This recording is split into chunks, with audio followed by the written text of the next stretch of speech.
رحمان بابا د هغه مزار یا د هغه متعلق چې څومره د مستشرقینو یا تر دې د عام ولس کې چې هغه مشهور دی نو په دې چې صوفي شاعر.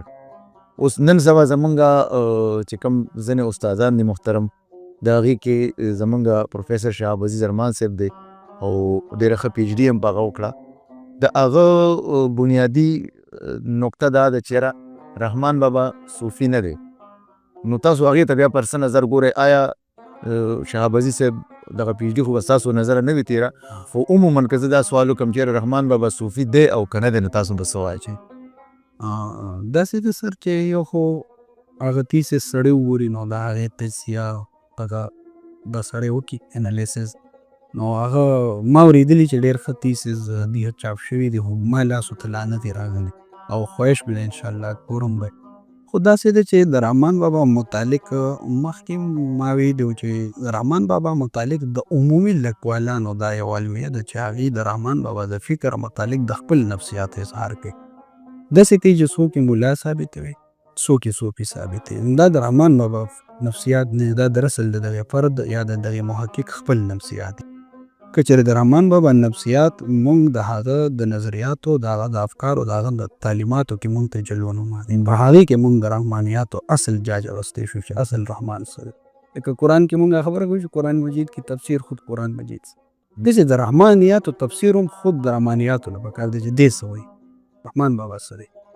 نو زه وایم چې رحمان بابا ته اپروچ داسې نه دی پکار چې کاشف څه وایي، داسې نه دی ژوندون صاحب څه وایي، دغه پکار دی چې بابا څه وایي، د ده فکر او فلسفه څه وایي. ځکه چې ده خو لفظیات وضع دي، ده خو یو فلسفه وضع کړې، د هغې نه یو کلي فکر او یو بلډینګ سره وضع، د هغې بلډینګ په اساس په سړی وایي چې بابا څه دی او څه. هغه بلډینګ چې دی نو فوک ویزډم که موږ وګورو یا مقصد په یو روایتي بیانیه وګورو یا اکثریتي بیانیه وګورو یا څومره هم صاحب حکمت او صاحب دانش فلک وګورو، نو هغې ته د دغې بلډینګ انعکاس د صوفیت په معنو کې په مفاهیمو شوی دی. نو دغې ته هم داسې کتل نه دي پکار چې دا خو یو روایتي بیانیه را روانه ده او دا هم قابل تایید دغه دی تحقیق دی چې دی د دې دومره روایتي بیانیې بجای رحمان بابا یو بل څه ثابت کړی او بل څه یې ښیي. خو چونکې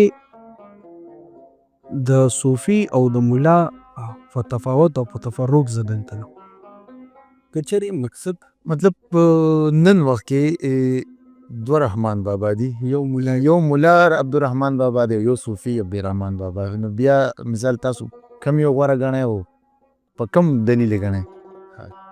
اصل کې چې دی زه خو هماغه د شریعت او طریقت په رڼا کې خبره کوم که نه.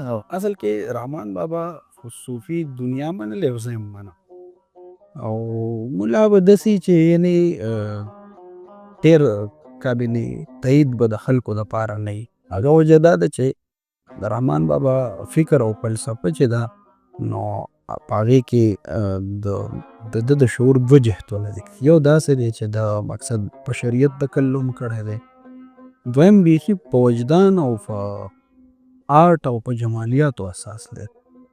نو د ده په کلي فکر یا د ده په د ده د فکر کوم بنیادي نکات چې دي په هغې د وجدان او آرټ ډېر غالب دی. د دې وجې زه د ده دغه چې دی اړخ صوفیت طرف ته منتقل کوم چې او ما ته په خپل هم رحمان بابا د صوفیت په رنګ کې زه محسوسوم او ربط